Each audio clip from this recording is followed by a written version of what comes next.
I didn't know it was that crazy. Hey and welcome back. So, this video is only happening because of yesterday's video. Because yesterday we had a little discussion or a little misunderstanding about communism, because we use the word communism differently in Germany than you use in the US.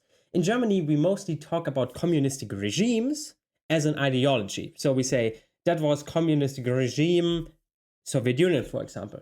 But if we only say about communism versus capitalism, we both see them as economical structures, so only as the economical structure of communism, so the planned society. And I think this is what caused yesterday confusion.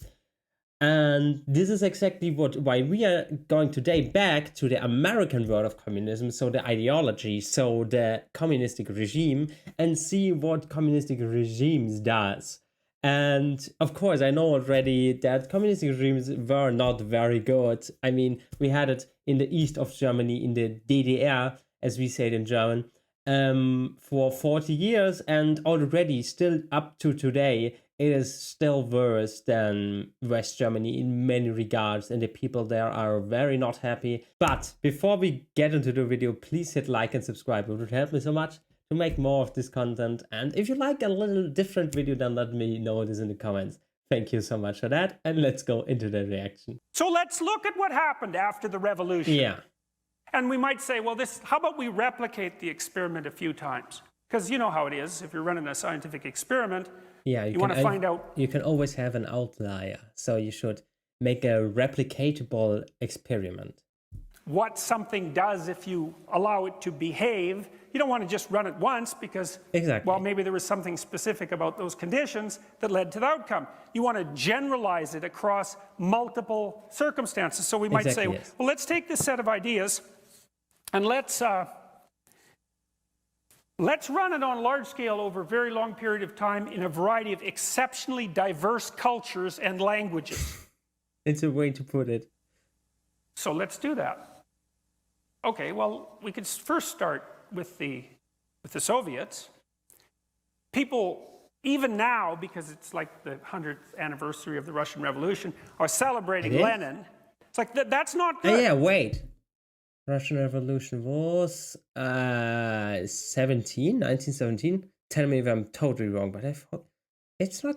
It's 1917, around the time, First World War, right? That's like celebrating Hitler. Okay, I'm dead serious about that. It's not good. And the fact that people can dare to think that that's okay means that there's something wrong with the way that we look at history. Lenin was a monster. And if you want to know about that, you can read Solzhenitsyn's writings about Lenin. Because the communist apologists say, well, it wasn't Lenin. Lenin was a good guy. He was all motivated by love of the working class. It's like, well, his henchman was Stalin. And if your henchman is Stalin, you're not a good guy. and Lenin was around during the early collectivization.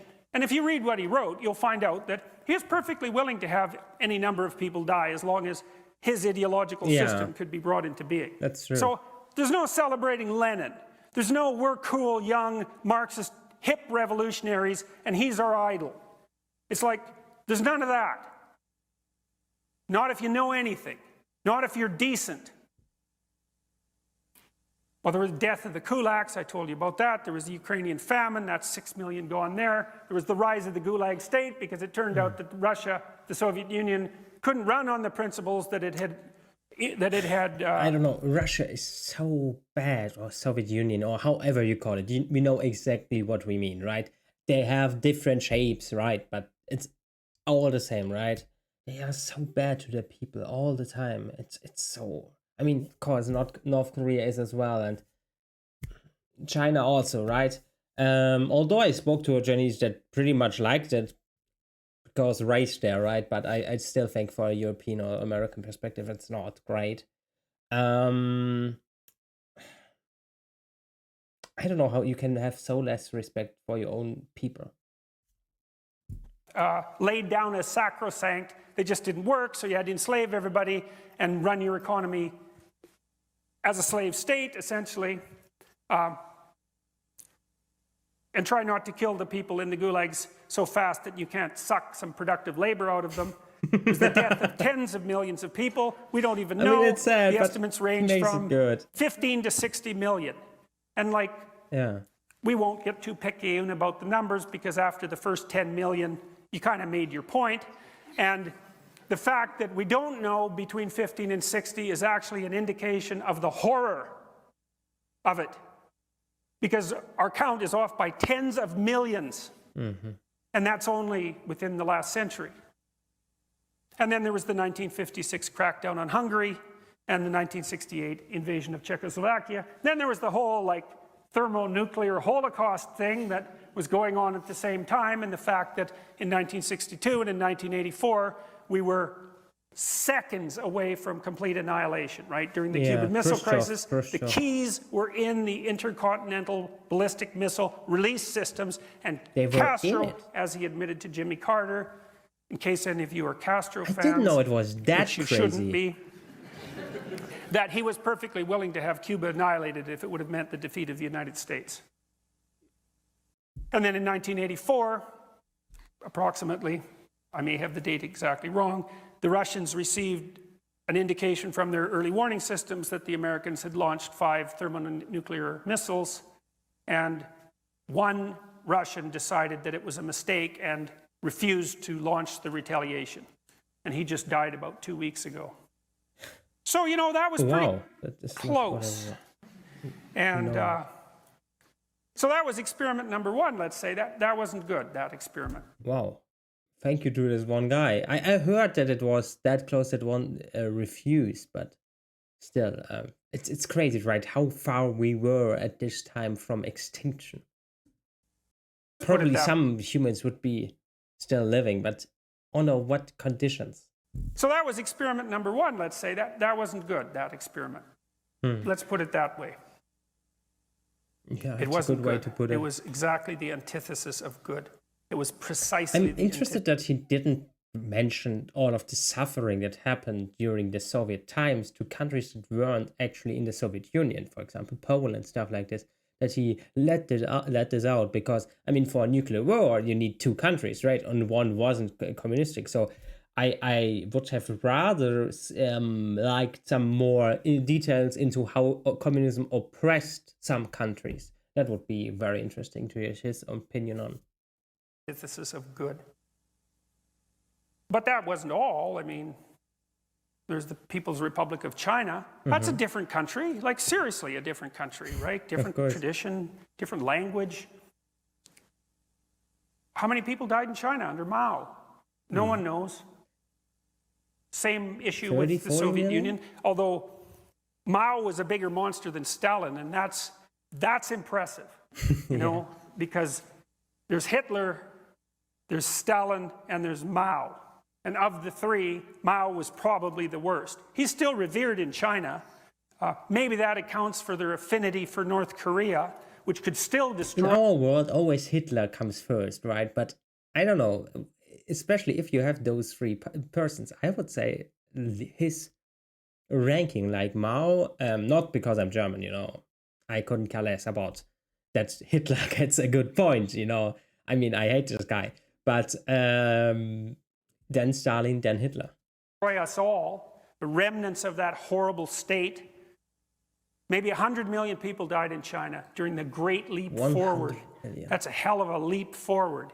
Well, maybe it wasn't 100 million, you know, maybe it was only 40 million.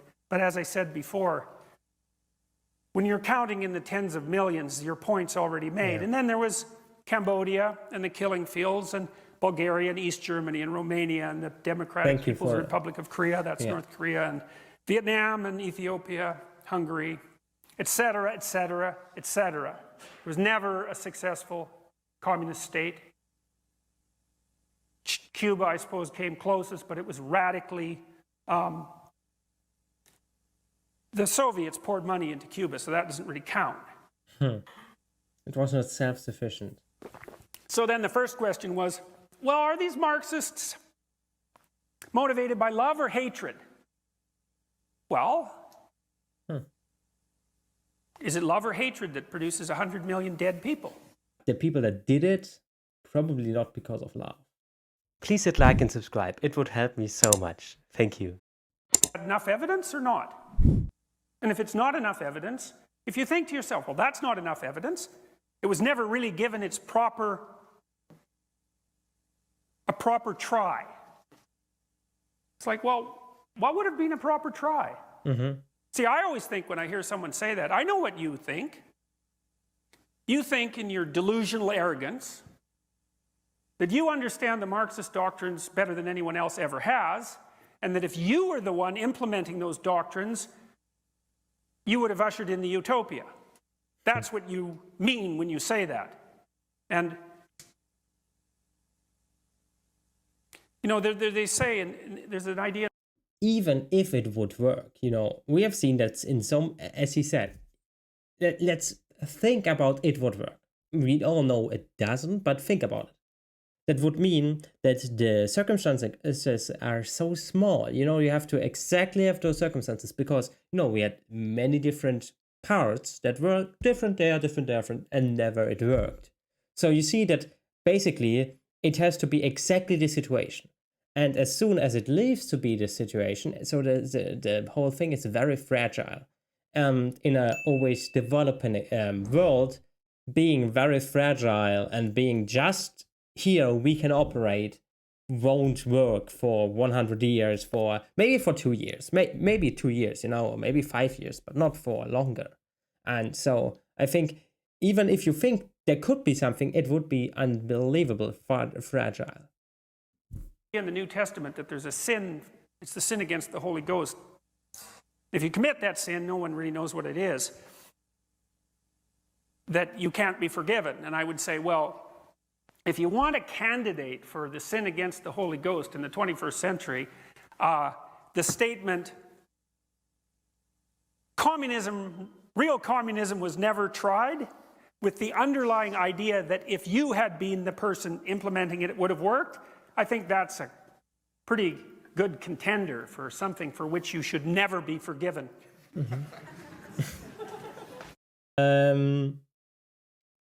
Yeah, I think he gave a few very good points. I had loved to that he went a little bit more into the details of exactly some countries, why they failed, that the leaders were basically aristocrats, or basically that the leaders were basically there to be richer, and they didn't comply to their own rules that they set for the whole population, which of course in the end never works out.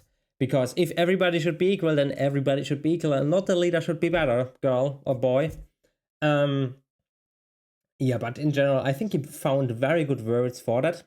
Tell me in the comments, how did you like this video? How did you like something that is, I think, heavily attached to the USA, because the USA is the one thing, the one country which is like the pinnacle of we are not communist. Which doesn't mean, of course, that all the other countries that were not communist or that even were communist and fought against communism are not deserve to be mentioned, right? But yeah, I think if you think about communism, you always get Soviet Union, and if you think about communism versus something, you always get the US and the Cold War, which of course was not only the US, but I mean, with the space race, with so much more, it was mostly the US versus the Soviet Union. So I think basically, if you think about what is the antidote, what is the antipole, what is the opposite of communism, if you have to put it into a country, you basically always end up at the US. At least that is what I couldn't think of about another country right now. Maybe Switzerland, I don't know, because they're always neutral and they were always like, oh, we don't need this, please get away from us. But yeah, I think the US is pretty much the role model there. Yeah, tell me more about, have you liked this? Should we do more of that? Less like, oh, 10 facts about this, or hey, I discovered this, or from time to time also just things that, make something in Americans that maybe helps to understand the American spirit better, but which is not exactly about, hey, this is America and there are 5 things. So tell me, how do you like this? Because that is an experimental video. We are doing one of our experiments here right now. Yeah, and I hope you enjoyed it, and keep liking, subscribing, and we see each other in the next video. Bye.